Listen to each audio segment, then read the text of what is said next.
보시는 것처럼 지금 이렇게 장이 좀 얼룩덜룩하죠. 그런데 가장 중요한 것은 이 비트코인입니다. 이 비트코인이 지금 92K까지 올라왔고, 근데 간밤에는 이제 88K까지도 찍었어요. 그러다 보니까 이제 알트들이 그 기세에 눌려 가지고 빨간색을 보이고 있는 건데, 그럼에도 중요한 것은 이 비트코인이다. 그래도 92K까지 올라왔다. 근데 그렇다고 해 가지고 이게 진짜 아직까지 진정한 그 반등세는 아닙니다. 아직은 아니다. 찐 반등세는 아직은 그렇게 볼 수는 없다. 그래서 어쨌든 이 비트코인이 올라오게 된 것은 이 엔비디아 실적이 발표된 이유입니다. 어제 이제 엔비디아 실적이 발표가 됐잖아요. 이게 굉장히 중요했습니다. 그래서 굉장히 중요한 만큼 시장의 영향이 클 거라 예상을 했는데, 보시는 것처럼 다행히 엔비디아의 3분기 매출이 역대 최대를 기록을 했습니다. 570억 달러. 그래서 GPU가 매진이 됐다라고 얘기를 하면서 전년 대비도 62% 증가했고, 시장의 예상치도 550억 달러보다 더 높게 나왔죠. 그래서 주당 순이익도 1.30달러, 주간 시간의 거래에서도 6% 이상 지금 상승이 나왔다라고 하면서 젠슨왕이 여러 가지 얘기를 했는데, 먼저 보시면 엔비디아 분기별 실적을 보세요. 보시는 것처럼 이 2025년 회계년도, 2026년 회계년도 보시는 것처럼 지금 이 매출이 점점 단 한 번도 꺾이지 않고 점점 매출이 증가하면서 이전 분기보다도 확실히 더 많이 올라섰어요. 그죠? 지금 100억 달러 정도를 더 했다. 100억 달러가 살짝 넘어네요. 그 정도로 이번 매출이 엄청났다. 주당 순이익도 지금 1.30달러로 역대 가장 높은 EPS를 기록을 했습니다. 그러면서 이 젠슨 황, 엔비디아 CEO가 뭐라고 얘기했느냐? 블랙엘 판매량이 사상 최고치를 기록하고 있으며 클라우드 GPU는 매진됐다. 컴퓨팅 수요는 훈련과 추론 전반에 걸쳐 가속화되고 복합적으로 증가하고 있으며 각각 기하급수적으로 성장하고 있다. 그러면서 우린 AI 선순환 구조에 진입했으며 AI 생태계는 급속히 확장 중이다라고 얘기를 했습니다. 그러면서 또 이 AI 거품 계속 지금 논란이 일고 있잖아요. AI 거품에 대한 많은 이야기가 나오고 있는데, 우리 관점에서 보면 사정은 완전히 다르다라고 이 황 CEO가, 이 젠슨 황이 얘기를 했습니다. 그러니까 사정이 다르다라는 얘기는 거품이 아니다라고 얘기를 한 거예요. 그러면서 엔비디아의 최고 재무 책임자가 뭐라고 했냐면, 올해 초부터 2026년 말까지 블랙웰과 루빈에서 5천억 달러 규모의 매출을 예상을 한다라고 얘기를 했습니다. 5천억 달러의 그 매출을 예상한다라는 것이 지금 현재 보면 올해 지금 1분기부터 3분기까지가 1,500억 달러 정도 매출을 기록을 한 거거든요. 근데 내년까지 해가지고 5천억 달러라고 한 겁니다. 내년까지 해서. 올해부터 내년까지 해서 5천억 달러. 근데 현재 1,500억 달러. 그러니까는 앞으로 훨씬 더 많이 팔릴 것이다 라고 지금 얘기를 한 거예요. 그러니까는 그만큼 이 엔비디아가 상당히 잘 나가고 있다는 것이고, 이번 실적 발표가 얼만큼 중요했었느냐. 그러니까 어제 이 기사를 한번 보시면 AI 버블 붕괴냐, 2차 랠리냐, 내일 새벽 엔비디아 실적이 분수령이다 얘기를 하면서 투자자들이 AI 칩 수요량보다 실제 돈을 보고 있는지 볼 것이다. 그러면서 이번 엔비디아 실적은 지난 3년간 시장을 지배해온 인공지능 AI 서사, 그러니까 우리는 이 내러티브라고 하죠. 이 내러티브 전체에 대한 심판대가 될 것이다 라고 이제 기사가 나온 겁니다. 그러니까는 그만큼 오늘의 이 엔비디아 실적이 중요했던 거예요. 심판대라고 할 만큼. 그러니까 만약에 여기서 엔비디아 실적이 안 나왔으면 진짜 AI 버블이 꺾일 수도 있는, 그래서 굉장히 중요했던 건데, 그런데 다행히도 어제 실적이 이렇게 역대 최대로 잘 나왔던 겁니다. 그래서 저기 엔비디아 실적이 발표가 되고, 근데 이게 지금 장 마감 후에 발표가 됐기 때문에 어제 미 증시는 반영이 안 됐어요. 그럼에도 불구하고 엔비디아 그 주가는 2.85% 어느 정도 잘 나올 거라고 예상을 했는지 상승으로 나왔고, 전반적으로 얼룩덜룩하긴 하지만 그래도 지금 이 구글도 그렇고 이제 다른 빅테크에서 조금 선방을 했었다. 그 덕에 실제 3대 지수가 소폭이지만 상승으로 마감을 했어요. 그리고 실적 발표하고 나서 엔비디아 주가는 지금 현재 시점으로는 5.8% 정도 추가적으로 상승을 하면서 현재는 197달러, 그래서 200달러를 거의 또 가까이 왔다라고 알 수 있습니다. 그래서 현재 시간 이 미 선물 시장은 어떠하느냐? 다우가 0.59% 정도, S&P 500이 1.25%, 나스닥 100이 1.79%를 보일 정도로 지금 상당히 올라오고 있다라는 것을 알 수가 있습니다. 그래서 지금 이 엔비디아 실적 덕분에 미 증시가 움직이고 있잖아요. 그렇다면은 엔비디아가 의심할 수 없는 최대 실적을 보였는데 이것이 어떤 의미를 갖고 있느냐? 제가 10월 31일 날 멤버십 라이브 영상에서 이렇게 말씀을 드렸어요. 비트코인을 움직이는 힘은 유동성과 매크로다. 그래서 이 유동성 같은 경우는 현재 금리 인하가 진행 중에 있죠. 9월 달부터 10월 달까지. 그래서 12월 달은 약간 좀 아리송하게 됐지만 어쨌든 금리 인하가 진행 중이고, 양적 긴축 종료는 이제 12월 1일 날 확정이 됩니다. 그 이후로는 이제 아예 종료가 되는 것이고, 양적 완화 또 기대할 수 있는데, 근데 제가 이제 이것이 한편으로는 리스크다 써놓은 곳이, 양적 완화를 지금까지 한 것은 큰 뭔가 사건이 터졌을 때, 직전에가 대표적으로 그거였죠. 코로나, 그런 블랙스완이 터졌을 때 양적 완화를 했는데, 그런데 지금은 이제 상황이 좀 바뀌었다고도 볼 수 있다. 제가 얼마 전에도 말씀드렸고 조금 이따도 말씀을 드릴게요. 어쨌든 유동성과 또 하나 움직이는 힘은 이 매크로인데, 그래서 이 매크로, 현재 매크로를 이끄는 것은 AI거든요. 그렇다면 지금 이 AI 버블이 계속 되는가에 달려 있다. 그래서 AI 버블이 꺼지면 비트도 꺼지는데, 그 AI 버블이 꺼지느냐 마느냐를 어제 이 엔비디아 실적으로 볼 수가 있었던 겁니다. 그런데 의심할 수 없는 최대 실적을 보이게 되면서 이 엔비디아 실적 발표는 AI 버블이 계속 된다는 확실한 시그널을 줬다라고 볼 수가 있는 겁니다. 그래서 미 증시와 비트코인은 함께 간다. 그러니까 엔비디아 실적 발표됐는데 뭐 이것이 뭐 비트코인과 관계가 있냐라고 생각하시는 분도 있을 거예요. 근데 이 엔비디아가 AI의 대장주로서 결국엔 미 증시를 이끌어가고 이 AI 버블을 만드는데 지금 뭐 선도 역할에 있잖아요.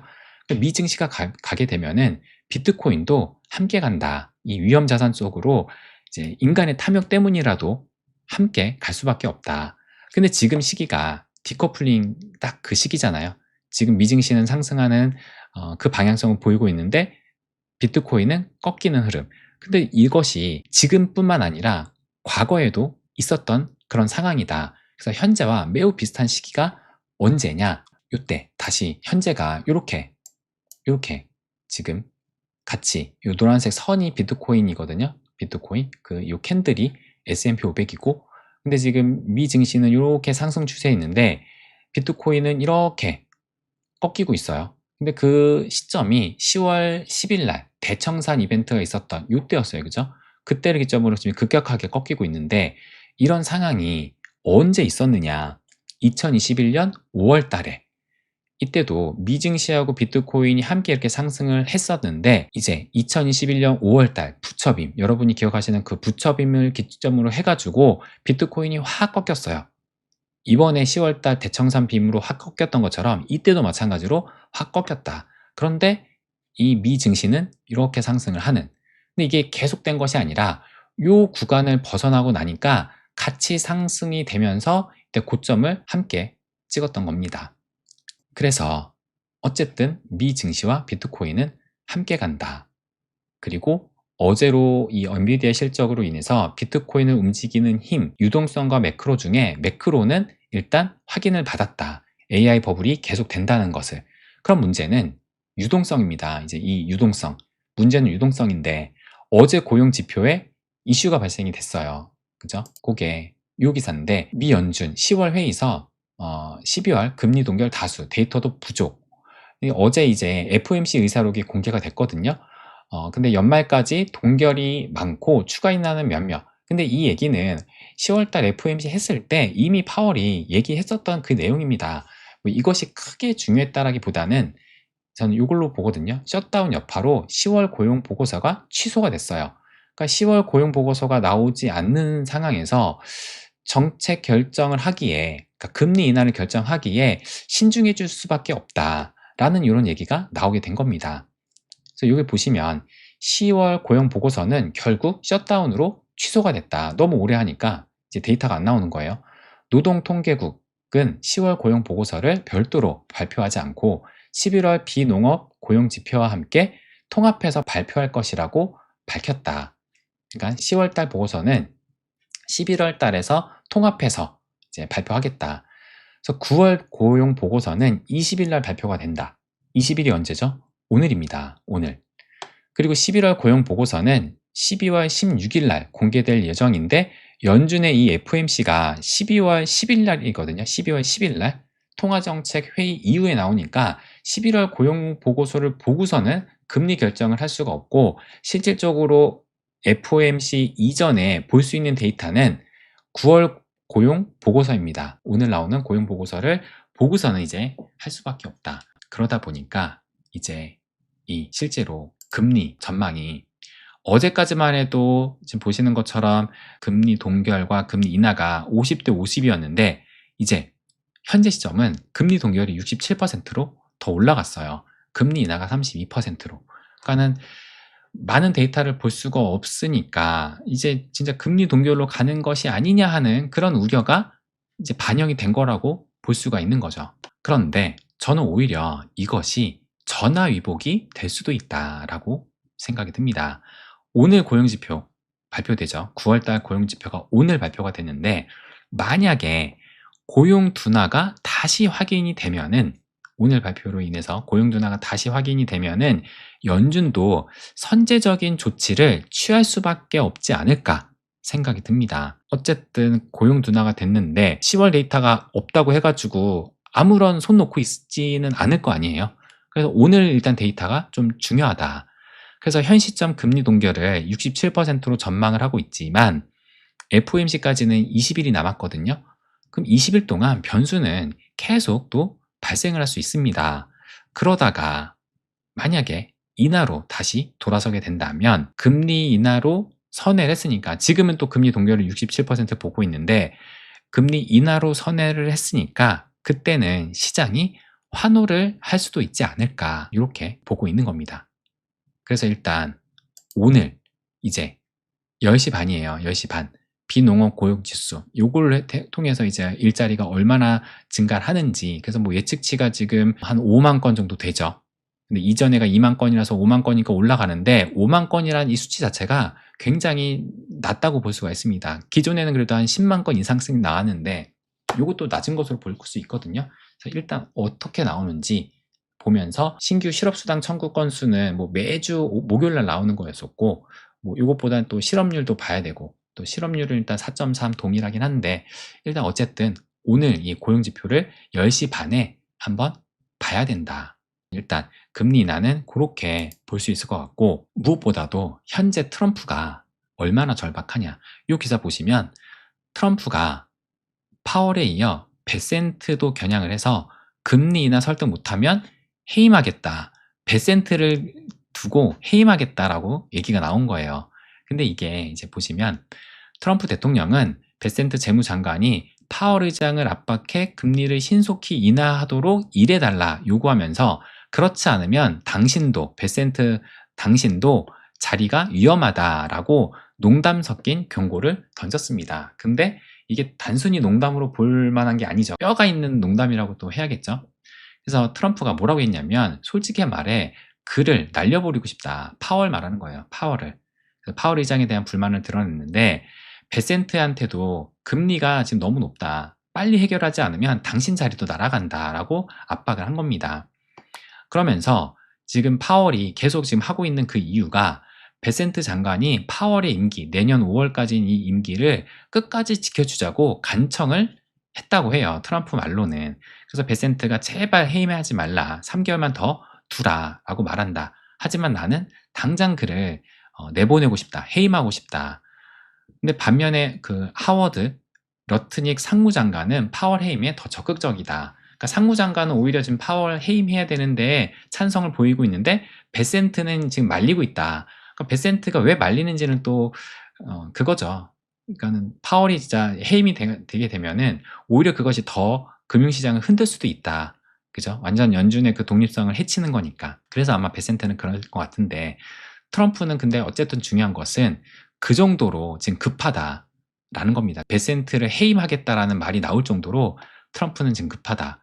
그래서 트럼프 대통령은 현재 파월 의장 후임 후보군을 검토 중이며 베센트 장관이 의장 후임 과정에 참여하고 있다라고 이렇게 지금 기사가 나왔는데, 그거를 지금 코이니스 기사에서 파월 당장 해고하고 싶다라고 하면서 이렇게 기사가 나오면서, 트럼프 대통령은 지금 당장 파월 연준 의장을 해고하고 싶다면서 의장 면접을 시작했다라고 말했다. 그러니까는 제가 며칠 전에 말씀드린 그 후보 5명을 말씀드렸죠. 그 중에서 가장 이제 유력한 그 후보가 케빈 헤셋, 지금 현재 백악관에서 근무하고 있는, 그러니까 완전 친 트럼프 인사가 가장 유력한데, 아마 그분이 되게 되면은 이제 트럼프가 주물럭거리겠죠. 그래서 트럼프는 정치적인 이유에서라도 빨리 연준 의장을 바꿔서 금리 인하를 할 것이고, 더 나아가 양적 완화도 압박할 것으로 예상을 한다. 그래서 예전과는 달리, 예전이라면은 아까 말씀드린 어떤 사건이 터져야지, 블랙스완이 터져야지, 코로나 같은 일이 터져야지 양적 완화를 했는데, 지금은 그런 것이 아니라 이제 연준 의장도 트럼프 인사로 채웠으니까 앞으로는 QE가 더 쉬워질 수 있지 않을까, 그렇게 보는 겁니다. 그렇게 된다면 지금 두 가지, 비트코인을 움직인 두 가지 힘, 유동성과 매크로 중에서 매크로는 일단 내년까지 확인을 받았고, 유동성이 아직은 지금 금리 인하가 또 약간은 불확실성이 커져가지고 있지만 이것도 거칠 수 있는 그 요소는 있고, 양적 완화도 지금 트럼프가 계속 압박하고 있으니까 어쨌든 긍정적으로 흐를 가능성은 높다. 그러니까 이것이 지금 확실하지 않으니까 지금 떨어진다고 볼 수 있는 거거든요. 근데 이것도 어느 정도 윤곽이 보이고 안개가 걷히면 다시 이 비트코인을 움직이는 힘은 강하게 갈 수 있지 않을까, 저는 생각을 합니다. 그래서 지금의 이 공포장만 벗어나면 된다라고 저는 생각을 합니다. 지금의 공포장만 벗어나면 된다. 현재 비트코인을 한번 볼까요? 현재 비트코인 보시는 것처럼 어젯밤 이 밑에 시계 보시면 어젯밤 12시를 기점으로 해가지고 살짝 좀 긴 음봉이 나오면서, 이게 지금 1시간 봉이에요. 매 시간마다 지금 계속 떨어졌던 겁니다. 매 시간마다. 그러니까 얼마나 이때 지금 또 공포스럽겠어요. 그래서 저희 멤버십 소통방에서 막 대화를 나누시면서 이때 이 불안한 이 시기를 다 온몸으로 맞고 계셨는데, 그런데 반등이 나온 시점이 5시 이후로, 그러니까는 이제 그 미장이 거의 끝나가기 가까워지는 그 무렵부터 해서 6시 이후에 이제 그 엔비디아 시정이 나왔는데, 그때부터 이 지금 상승이 나오기 시작을 해가지고, 뭐 강한 상승이라고 볼 수는 없지만 어쨌든 상승을 해서 92점, 현재는 6K까지, 간밤에는 88.6K까지 터치를 하고 지금 92.6K까지 올라온 겁니다. 일봉 차트로 보시게 되면은 어제 하락으로 인해서 최대 낙폭을 재보니까 29.8%예요. 그러니까 마이너스 30%를 아슬아슬하게 찍지는 못했습니다. 아슬아슬하게 찍지는 못했다. 그래서 이것으로 볼게요. 보시면 지금 여기 비트코인 주봉이거든요. 보시면 현재 보시는 것처럼 29.8%, 아직 30%를 채우지를 못했어요.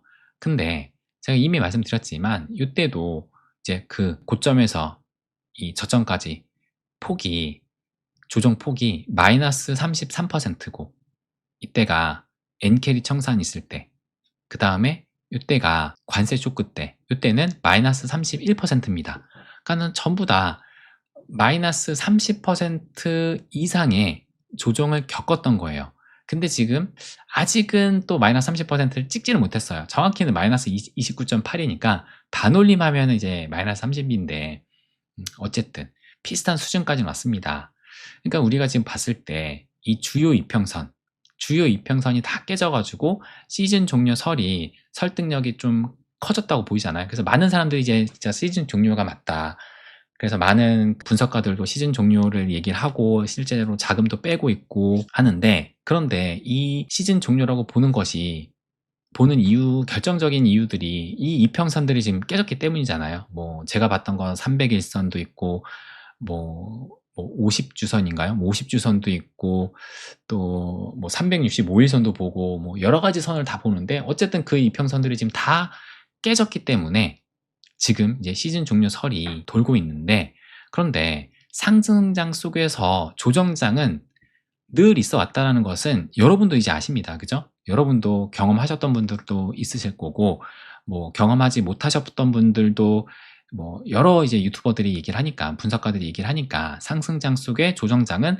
늘 있어 왔다. 근데 지금 그 조정폭만 보면은 아직 30%도 채 찍지 못했어요. 그러니까 우리가 상승장 속 최대 낙폭 기준으로 보면 통상적인 조정 범위 아니다. 조정 범위 아니다라고 볼 수가 있는 겁니다. 그래서 저는 바닥만 잡히면 된다라고 보거든요. 아직 바닥이 확실히 잡히지가 않았다고 볼 수가 있죠. 지금 이거 주봉인데 4주 연속 주봉이 음봉이 나온 거예요. 4주 연속. 4주 연속 음봉이 나오기가 쉽지가 않은데 있었나요? 4주 연속. 이때도 중간에 한번 딱, 이때도 약간 애매하게 있긴 했는데 4주 연속의 주봉 음봉이 나온 게 이때 나왔었네요. 이때 나오고 그 다음에 아래 꼬리 길게 달면서 반등했다가 다시 떨어지고, 이때도 4주 연속이었구나. 그리고 이때 이제 양봉 나오고, 어쨌든 지금 굉장히 오랫동안 4주면은 한 달 동안 지금 하락을 한 겁니다. 그러니까 충분히 반등할 때가 됐는데 아직까지 그 시그널이 나오지 않고 있다. 그래서 아직 바닥이 잡히지 않았다라고 봅니다. 아직 잡히지 않았다.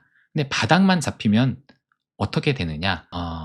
일단 바닥이 잡히면 이것을 월봉으로 한번 볼게요. 월봉으로 보게 되면은 보시면 이때가 이제 2024년 8월달 엔캐리 청산 있었을 때, 이게 지금 월봉으로 보면 이때 이제 바닥을 찍고 나서 그 다음부터 월봉이니까 봉 하나가 한 달이잖아요. 한 달, 두 달, 세 달, 네 달, 이게 음봉이긴 하지만 이때 이제 고점을 찍었어요. 이때. 그러니까는 한 3개월에서 4개월 정도 상승하는 흐름이 나오면서 이 저항대를 넘기는 겁니다. 이 바닥만 잡히면. 그리고 여기도 마찬가지로 이때 관세 쇼크 때도 마찬가지로 이때 4월 달에 바닥을 찍고 그 이후부터 해가지고 5월 달, 6월 달, 7월 달, 아니네. 이때가 4월이었구나. 이때가 4월 달, 이때가 지금 이때가 다 기네요. 그죠? 이때 바닥이 잡힌 이후로 해서 초에 이제 바닥을 잡고 그 이후부터 올라가지고 4월 달은 결과적으로는 양봉이었어요. 그래서 4월 달, 5월 달, 6월 달, 7월 달 해서 이때도 한 4개월 정도 상승이 나왔습니다. 그러니까는 여기서 바로 상승이 쫙 나오는 게 아니라 보시는 것처럼 한 3개월에서 4개월 정도 이렇게 순차적으로 상승이 나온다. 그러니까 지금도 어느 정도 바닥만 잡히고 나면은 저는 충분히 그 다음부터 1개월, 2개월, 3개월, 뭐 4개월 정도 되는 이런 상승장이 갈 수 있다라고 생각을 합니다. 그래서 제가 아까 말씀드린 비트코인을 움직이는 힘, 이 두 가지, 이 매크로와 유동성인데, 일단 매크로, 일단 A가 계속 된다라는 것을 엔비디아가 보여줬으니까 앞으로 그 방향성, 뭐 물론 중간중간에 조정은 나오겠지만 지금도 아직 그 조정 범위 내에 있긴 한데, 오늘 상승으로 인해서 또 51선 위로 올라갈 수 있는데 이것으로 51선 그 조정이 끝날지는 모르겠어요. 모르는데 어쨌든 중간중간 조정을 받을지언정 AI 버블은 계속이 된다라는 것을 엔비디아가 지금 확인을 시켜줬고, 문제는 유동성인데 지금 유동성 금리 인하가 약간 불확실성해졌고, 또 양적 완화도 지금 아직까지는 뭐 그렇게 큰 윤곽이 보이지 않잖아요. 근데 이것이 해결이 되면은 다시 비트코인은 움직일 수밖에 없다. 그래서 제가 돈의 흐름을 봐야 된다라고 말씀드린 것이 딱 요거거든요. 이 유동성. 이걸 봤을 때 여기에서 과연 시즌 종료로 갈까? 시즌 종료로 갈까? 돈이 풀릴 수밖에 없는데? 라는 생각이 드는 거죠. 그래서 제가 계속 말씀드리는 것이 지금 이 시기가 딱 4분기, 2025년 4분기가 이 시즌의 마지막이기 때문에 이 사이클 정점이라는 그 의심 받을 수밖에 없는 시기고, 그렇기 때문에 이 오래된 고래들까지도 파는 시기다. 그래서 지금 하락이 나오는 거고, 그래서 지금 이 시기만, 이 공포장만 벗어나면 되지 않을까. 그래서 바닥만 잡히면 되지 않을까. 아직도 바닥이 안 잡혔어요. 아직도. 그러니까 보면은 바닥이 잡힐 때는 뭔가 좀 이게 윗꼬리가 뭐 이때는 좀 많이 길고 이때도 약간 그러니까 이때는 결국엔 양봉이니까 결국엔 양봉이잖아요. 그럼 결국에는 뭐 양봉이니까 된 거고 이때는 음봉이지만 이렇게 길게 나왔고 근데 지금은 아직도 몸통이 상당히 깁니다. 그래서 뭐 다음 달 초까지 비슷하게 간다면 다음 달 초까지도 12월 초까지도 좀 약간 불안불안하다가 이제 12월 초중순 넘어가면서 양봉으로 하면서 이제 확실히 바닥이 잡힐 수도 있는 겁니다. 자, 아직까지 이 바닥이 잡히지 않았지만 지금 이 시기만 잘 견디면 되지 않을까 저는 이것을 마지막으로 말씀을 드리고 싶습니다.